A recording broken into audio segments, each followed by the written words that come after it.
Olá pessoal, na aula de hoje nós vamos estudar o filósofo Herbert Marcuse, que sobre várias perspectivas levanta sobretudo uma crítica ao capitalismo. Ele vai tecer ali na sua obra Eros e Civilização a tentativa de pensar uma junção do Eros, que é esse prazer ali, a parte de Freud, e o problema da luta de classes colocado por Marx, e como que esses dois pontos se tornam contrapostos e até mesmo um estatuto de dominação do homem contemporâneo a partir do capital e da cultura de massa.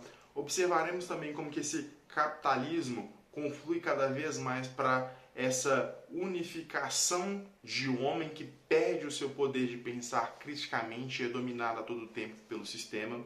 Observaremos como que a arte para Marcuse ela é de suma importância, pois por tocar a sensibilidade ela torna muito mais possível uma revolução do que a filosofia, que é sobretudo intelectual.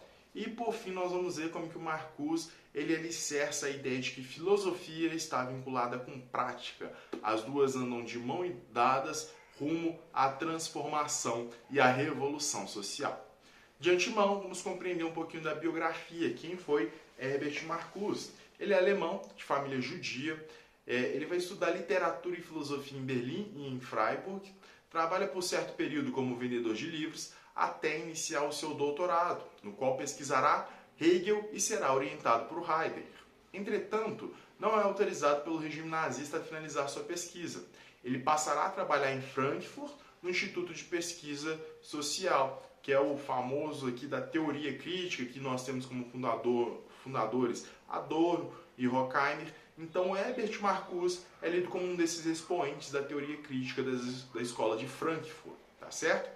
Depois desse período ele se muda para a Suíça e por fim para os Estados Unidos da América, fugindo ali do regime nazista, como é o caso que nós já observamos aqui de Horkheimer, de Adorno, do Benjamin, que infelizmente acabou perdendo a vida, né, nessa fuga aqui da Alemanha nazista. E chegando lá nos Estados Unidos, o Marcuse ele consegue sua cidadania em 1940. Durante a Segunda Guerra, atuará como parte ali da espionagem americana até 1951 e após esse período poderá dar continuidade à sua carreira como professor universitário de teoria política, atuando em Colômbia, Harvard, Brandeis e Califórnia. Então nós observamos que o Marcuse ele faz parte aqui da teoria crítica, ele está alicerçado com esses pesquisadores e ele é um alemão judeu vivendo no regime nazista, ou seja, aos poucos ele teve que mudar ali o seu lugar, ele foi impedido de terminar o seu doutorado, alinhado ali com a escola de Frankfurt, ele tem que migrar, tem que passar a viver nos Estados Unidos, fugindo do regime nazista. Agora que a gente compreendeu um pouquinho aqui da sua vida, né, que vai passar depois então da Segunda Guerra Mundial aqui por várias universidades, depois que a gente compreende esse período, vamos focar no seu pensamento, que é muitíssimo interessante. E está atrelado principalmente a duas obras, Eros e Civilização, de 1955, e O Homem Unidimensional, de 1964. Nelas, nós observamos uma crítica à sociedade capitalista. Em Eros e Civilização, notamos uma abordagem que busca sintetizar a psicanálise de Freud e a sociedade de classes de Marx. Dessa maneira, Marcuse aponta que a sociedade moderna reprime as pulsões de vida eros e as substitui por necessidades artificiais impulsionadas pela cultura e pelo consumo. Assim, observamos no capitalismo uma repressão e, ao mesmo tempo, controle do humano mediante o desejo consumista. O que o Marcuse está falando, pessoal? O eros aqui para o Freud é essa fonte de prazer, é isso que dá gosto de viver.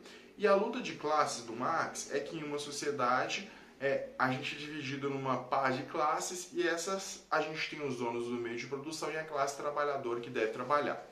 O Marcuse está criticando que no regime capitalista é impossível conciliar essas duas coisas. Ou seja, não se tem prazer no trabalho e no trabalho não se tem prazer. E isso é sintetizado, como que esse ser humano vai viver sem essa realização? Por meio do consumo de massa. Então, às vezes eu posso estar fazendo alguma coisa ali que eu não quero para ter um bem futuro que é consumível e esse bem me mantém, me faz correr cada vez mais essas escalas. Pensem quando vocês não querem fazer algum trabalho, mas esse trabalho vai te dar um salário para você ter esses bens de consumo. Claro, a gente tem as coisas necessárias, mas tem bens de consumo que se tornam coisas fúteis. Por exemplo, ter 6 pares de tênis. Eu não sou um corredor profissional, eu não ando tanto assim com sapatos. Para que eu vou ter 6 tênis?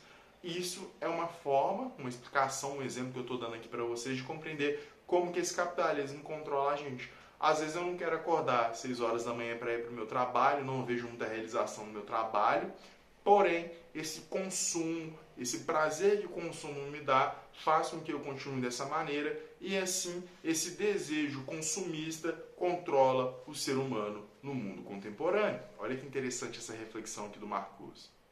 Além disso, em seu livro O Homem Unidimensional, o Marcuse ele vai criticar os países comunistas e capitalistas por falhas na construção de regimes democráticos.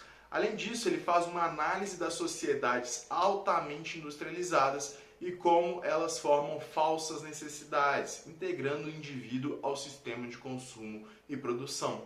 Desse modo, está alicerçada a comunicação da cultura de massa e a eliminação da negatividade. Portanto, forma-se um universo unidimensional de ideias e comportamentos no qual a verdadeira aptidão para o pensamento crítico foram anuladas. Ou seja, essas sociedades altamente industrializadas, o que elas estão fazendo? Elas estão integrando esse indivíduo a um sistema de consumo e produção. E nessa cultura de massa não pode existir o negativo, o contraponto, é só o positivo, é só a produção, é só a compra, é só o lucro. Olha então, o homem unidimensional, na visão de Marcuse, é esse homem que o quê? Que nessa comunicação de cultura de massa não vive nenhum ponto da negatividade, que é o lugar da crítica, que é o lugar de contraposição.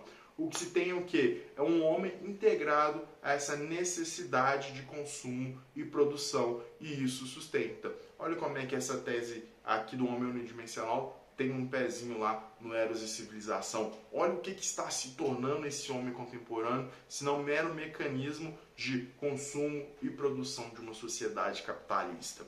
Junto a essas perspectivas anteriores, vale ressaltar que o filósofo defende a arte como forma de emancipar os indivíduos das amarras que lhes são impostas pelo sistema capitalista, que é excludente e opressor.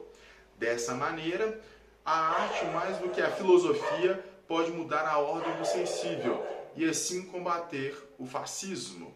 Por fim, é importante apresentar que o pensador buscou alinhar filosofia e política.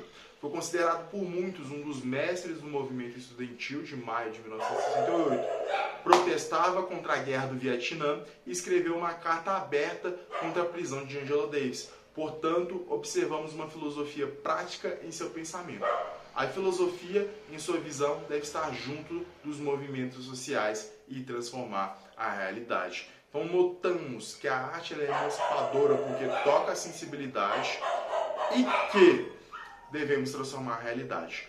Ousemos pensar, deixem aqui nos comentários se vocês concordam ou não com o pensamento de Marcuse, leiam também aqui o resumo embaixo, continuamos com o nosso minicurso.